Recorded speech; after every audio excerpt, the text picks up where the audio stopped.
1973, donc un peu plus de 22 ans. Elle habite Gouvieux, c'est dans la région parisienne. Elle est grande, elle mesure 1,81 m. Alors que Michel, nous sommes revenus sur le central. Oui, on est revenu sur le central. Il y a un incident de jeu apparemment. Peut-être Lionel qui suit ça et Patrice peuvent nous en dire plus.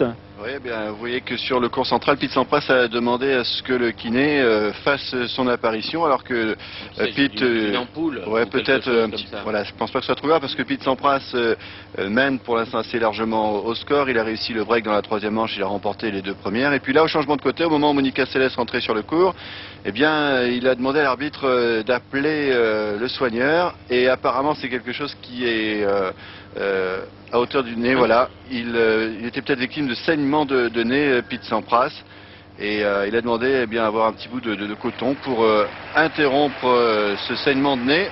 Et comme vous le savez, Pete Sampras est arrivé légèrement blessé ici. On était un petit peu inquiet quant à son dos, mais là cette fois donc c'est apparemment à la suite d'un saignement de nez que cette partie a été interrompue pendant 3 minutes. Et au niveau du score, Pete Sampras, alors ça fait 6-1, 7-5 pour Sampras. Il est au service, il mène 4-3 dans la troisième manche. Donc, il faut noter la sportivité de Gustafsson qui est allé lui-même prévenir le superviseur et chercher le kiné, voyant que l'incident tardait. Donc la partie, comme sur les autres cours, a repris seulement depuis une dizaine de minutes. On peut peut-être rester un petit peu sur le central pour suivre un petit peu le dénouement éventuellement de ce match. De toute façon, on ne ratera pas le début de Céleste, ça c'est sûr. Là, on en est à l'échauffement et on surveille ça. Michel Drey et Jean-Paul Lotte nous avertiront bien sûr. Et on peut continuer et rester avec Sampras qui cette fois est en direct. Ouais.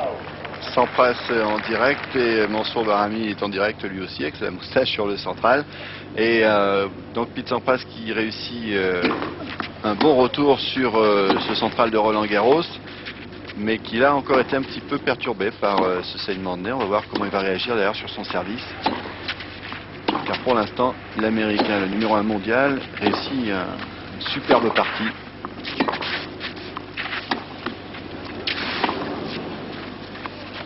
Sur la ligne.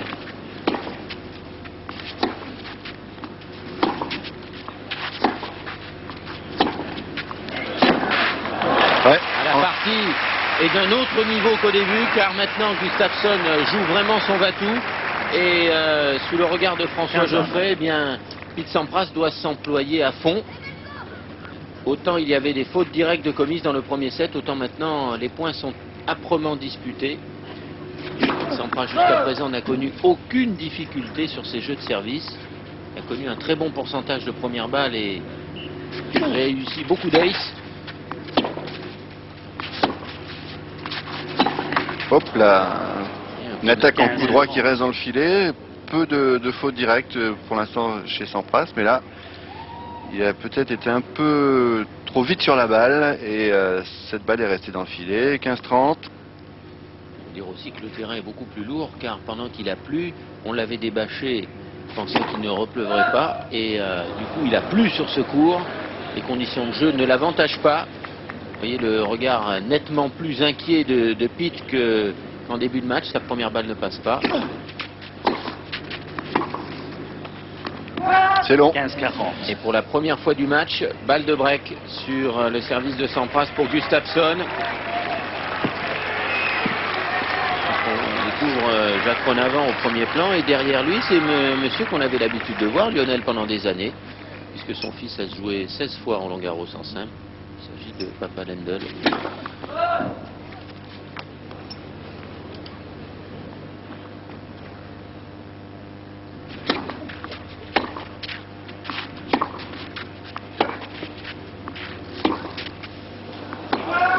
Gustafsson. Eh oui, quand même, hein. Petit saignement de nez, mais grosses conséquences, sous le regard aussi de Yannick Noah. 4 jeux partout. Et de son fils qui est juste devant. Pete Sampras qui concède son service et Gustafsson qui revient avec 4 jeux partout dans ce troisième set. Autant dire qu'il se relance dans ce set. Et vous voyez que Sampras se grimace un peu gêné par ce coton qu'il a dans la narine gauche maintenant.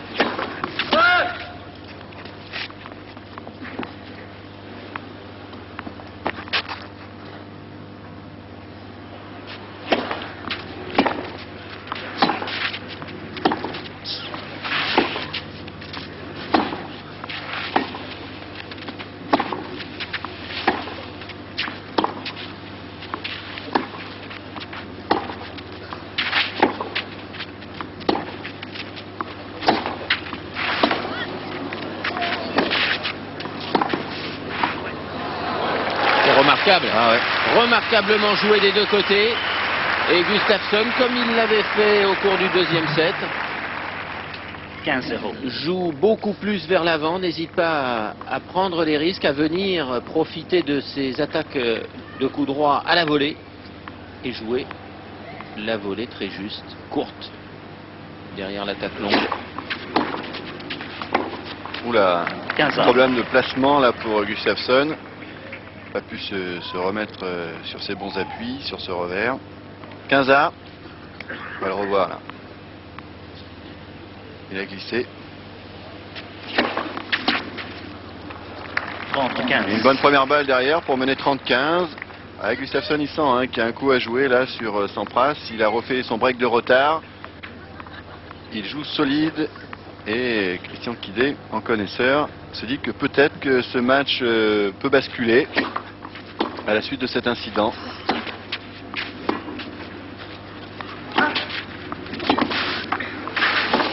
C'était juste.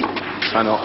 On va vous interrompre, Lionel et Patrice. On va tout de suite retrouver Monica Seles sur le cours Suzanne Lenglen. Monica Seles qui va commencer son match contre la petite française Caroline Denain, qui était l'autre jour à Studio Gabriel d'ailleurs, et qui disait que c'est vrai qu'elle se serait bien passée de rencontrer une première mondiale dès le premier tour. Donc beaucoup de tension, j'imagine, pour elle, Michel. Monica Seles est au service. Le premier service pour celle qui est née à Novi Sad, dans l'ex-Yougoslavie, qui habite maintenant Sarasota en Floride et qui mène 15-0. Premier service face donc à Caroline Denain. On va regarder Monica Seles pendant ce premier jeu, Jean-Paul, avant de faire un premier commentaire.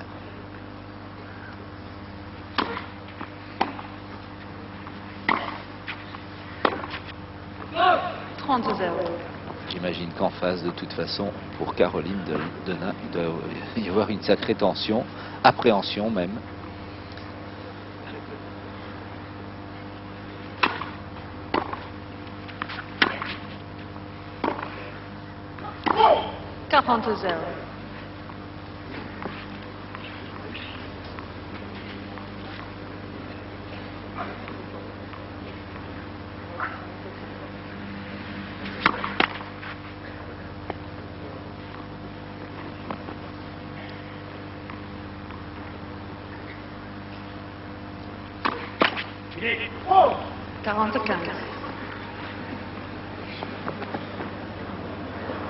Et avec le retour de Monica, il y a aussi le retour du soleil.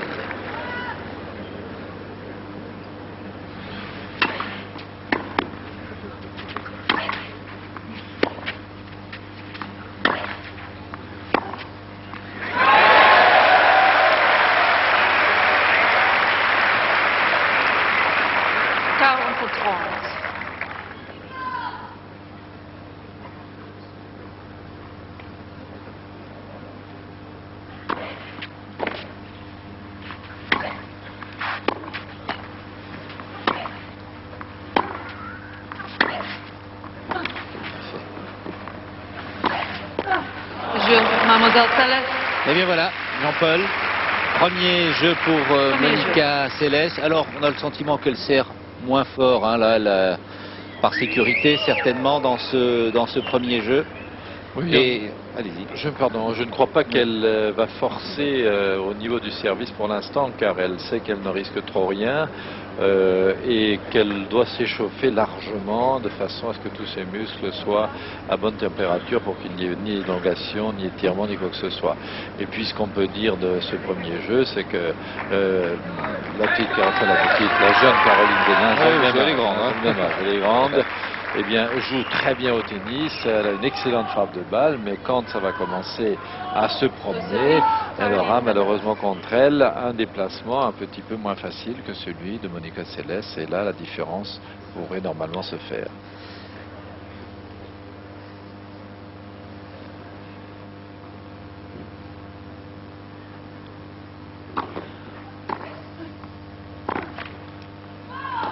Oh, elle était bonne. Elle était bonne cette Oui, balle. oui, elle était bonne. Ah.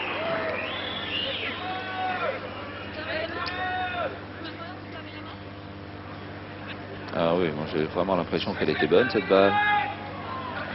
Mais non, elle n'est pas à côté. Oh, c'est pas la bonne non, marque. c'est pas la bonne marque. Non.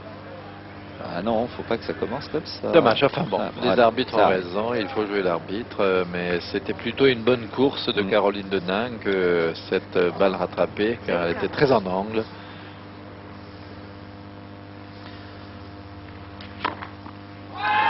Voilà, un ace derrière, comme ça permet d'oublier ce premier point contesté. 15-1.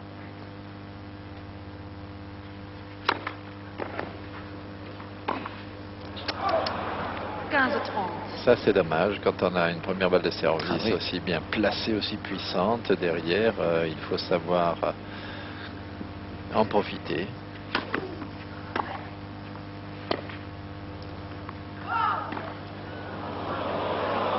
Oh là là. Un retardement en plus, annoncé à retardement. Madame Harvey est descendue, annoncé faute. Celle-là, elle l'était vraiment. 15-30. 15-40. 15-40 même, pardon.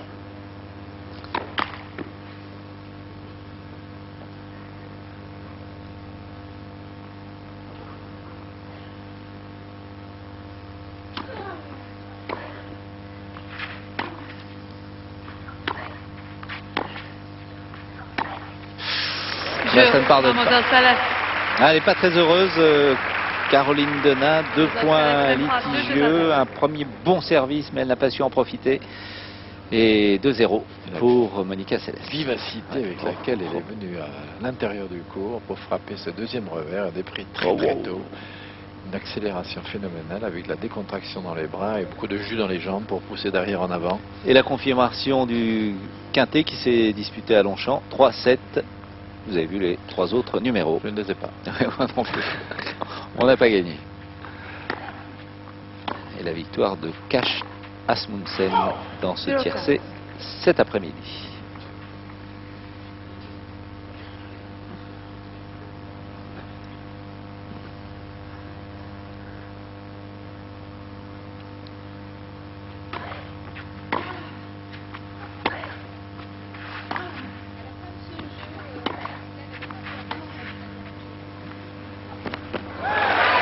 Très bien joué. Caroline Denain. 0-30. 0-30.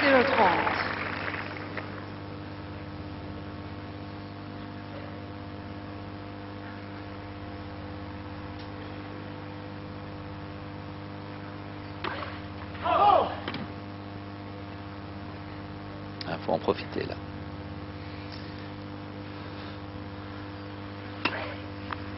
Double faute. 0-40. Un défaut de puissance, on sent que Monica Seles se concentre sur la longueur de sa balle de service. Elle est très très décontractée, très relaxe sur le mouvement. Faute. 15-40. Dommage qu'elle donne des points, Caroline. Pas de raison particulière de rater la dernière.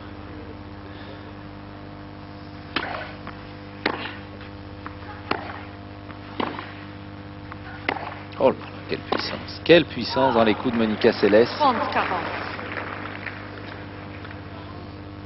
30-40. 30-40, encore une balle de 2-1.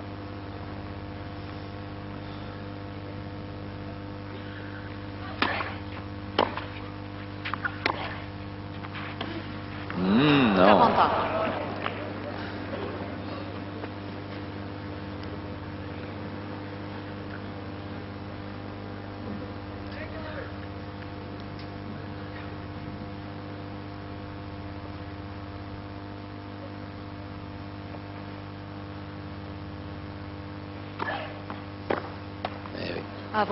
Quand on fait une amortie comme celle qu'on vient de voir, Jean-Paul, c'est qu'on n'est pas très très sûr de soi. Hein.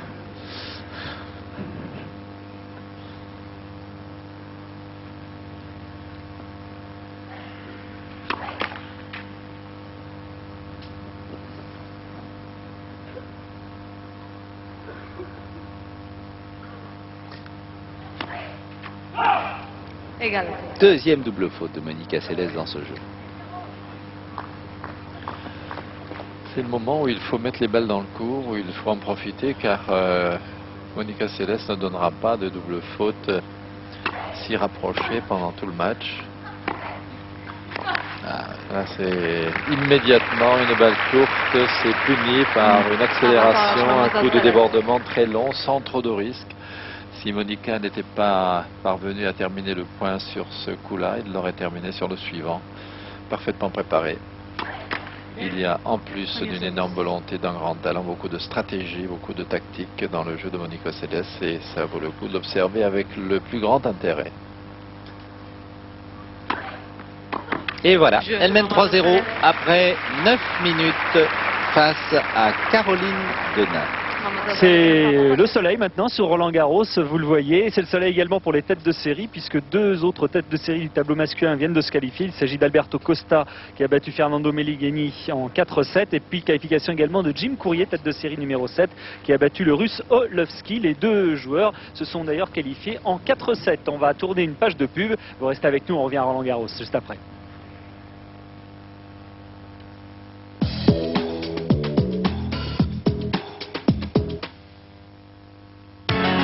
Après Fruit de la Passion, Skyrock présente le nouveau tube de Francky Vincent. Alice glisse. Alice glisse. Alice glisse, le nouveau CD de titre de Francky Vincent. Alice glisse.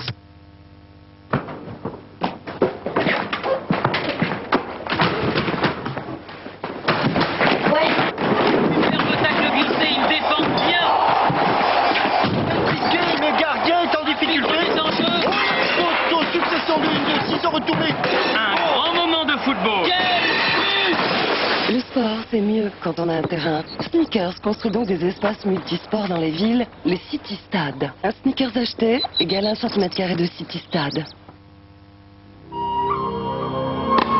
This wall covers a lot of ground.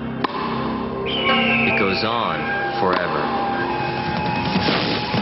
Nothing gets past. And when I play, I am the wall.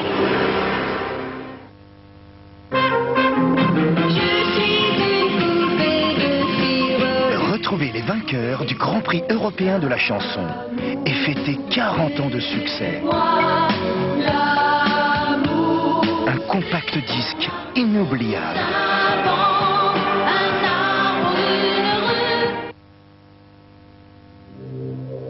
Imaginez que vous êtes en voyage. C'est un grand voyage.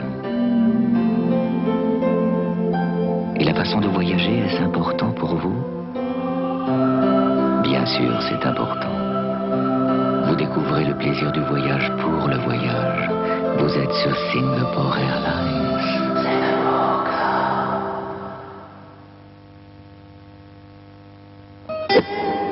Pour la première fois, avec les verres ultra légers Varilux Transition, vous pouvez supprimer tous les handicaps liés au temps.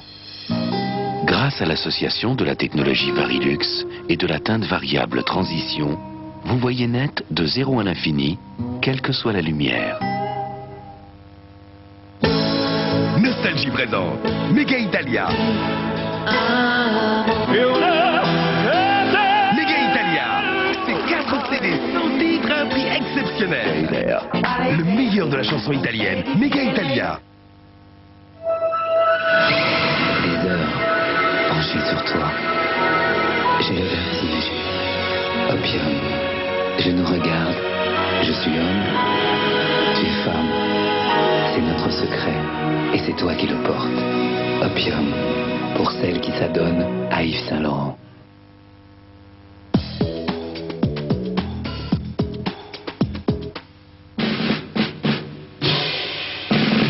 Vous êtes venu vous faire réformer, c'est ça? J'ai pris le premier bateau, je suis venu directement ici pour me battre. Vous comprenez ça? Juste une question, monsieur. L'avion, c'est quoi pour vous? Un soc pour le laboureur. Maintenant, c'est une arme. J'étais tellement content qu'on ne le retrouve pas et qu'un autre fasse la mission à sa place. Et regardez. Le voilà. Le commandant de Saint-Exupéry. Embarquez pour la dernière mission de Saint-Exupéry, un vol de nuit avec Bernard Giraudot. Ce soir, sur France 2.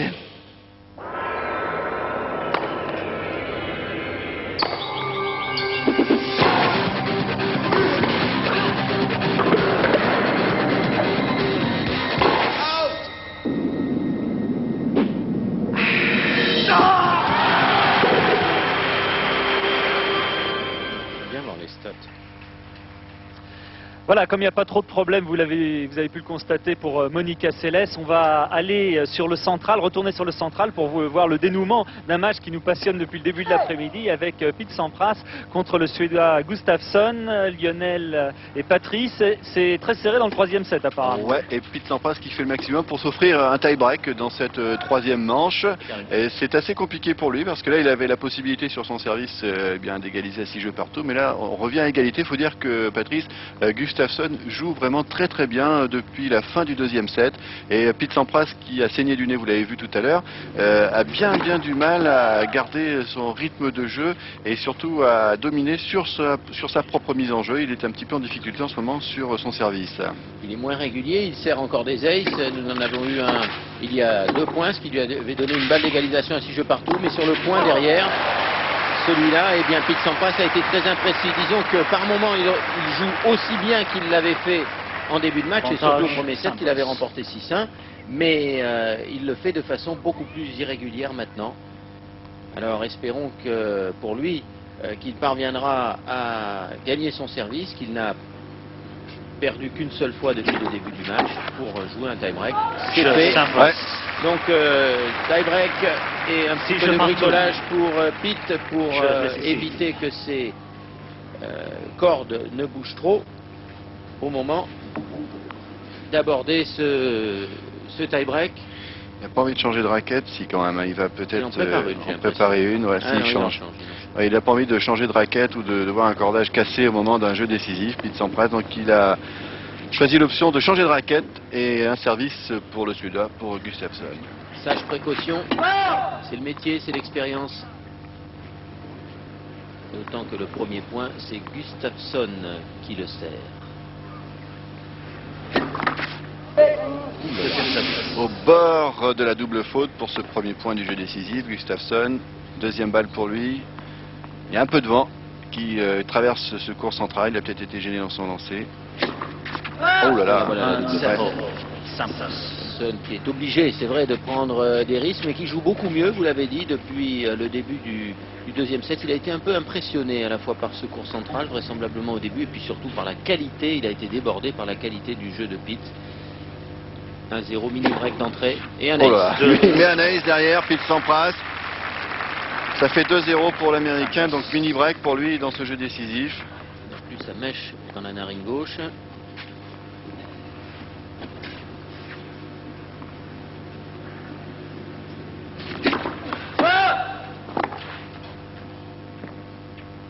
Il a servi d'une façon générale, hein, presque exclusivement sur le coup droit. Il a joué beaucoup le contre-pied sur le coup fort de Gustafsson. Ah ouais, la preuve que c'est un coup fort. Ce retour était bien frappé. Et Pete Sampras qui perd le bénéfice de son avantage dans ce jeu décisif. Gustafsson n'est plus mené que 2 points à 1 et 2 services à suivre.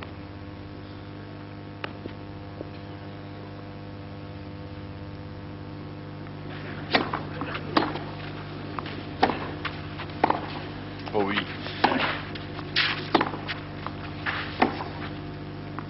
Ouais, ça sort. Il a bien déstabilisé avec ce revers joué comme un passing le long de la ligne. Ça, c'est un coup qu'il va falloir désormais posséder dans le tennis moderne. Eh bien, Pete, qui ne l'avait pas au début de sa carrière, désormais le joue avec beaucoup de confiance. Très souvent.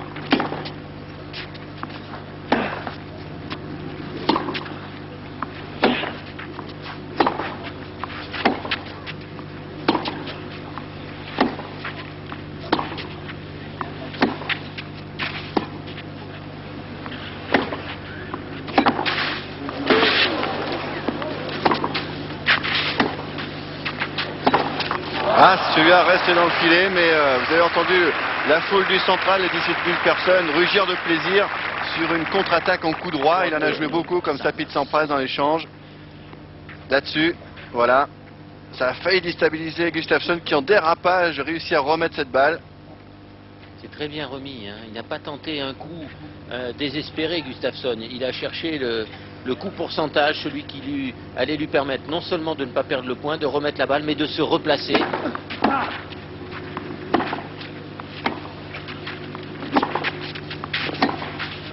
Oui.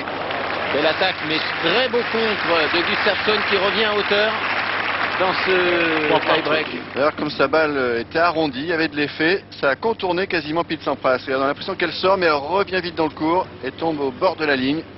Superbe passing à deux mains à la suédoise. Et ça fait 3 partout, donc on va changer de côté dans ce jeu décisif. Alors qu'il y a un petit rayon de soleil sur le central, ça fait du bien. On le sent marqué, Gustafsson, mais on le sent beaucoup plus déterminé. On sent que désormais, même s'il est mené de 7-0, il croit davantage en ses chances qu'il n'y croyait tout à l'heure. Ça sort, le retour est long. Quel coup d'œil de la part de Sampras. Hein. Arriver à juger cette balle qui lui revient à 200 à l'heure dans la figure, à la laisser passer, s'arrêter de jouer alors qu'elle est seulement probablement à 10 cm derrière la ligne. Il reprend l'avantage.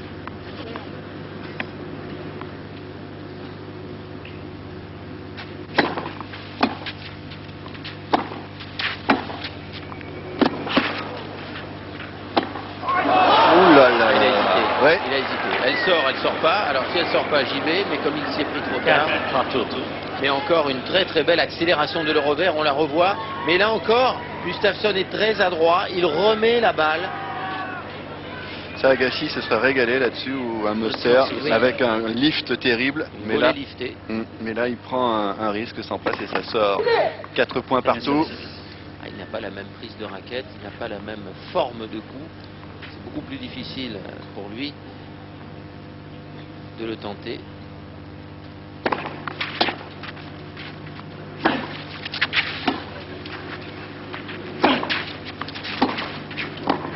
Ah oui, avec beaucoup d'application et de réussite pour Gustafsson.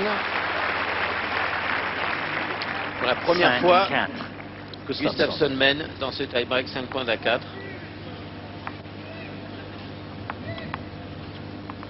Il y a du vent, hein, on entend dans le micro de l'arbitre et on le voit là sur le t-shirt du Suédois. Ace indispensable. Ça souffle là. Ace indispensable. On va voir.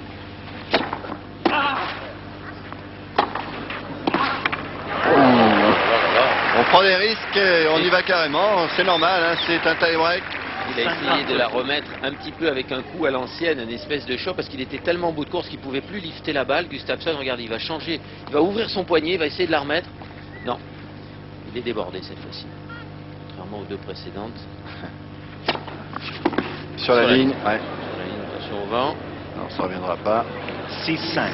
6-5 pour Pete Sampras qui se donne là une balle de match.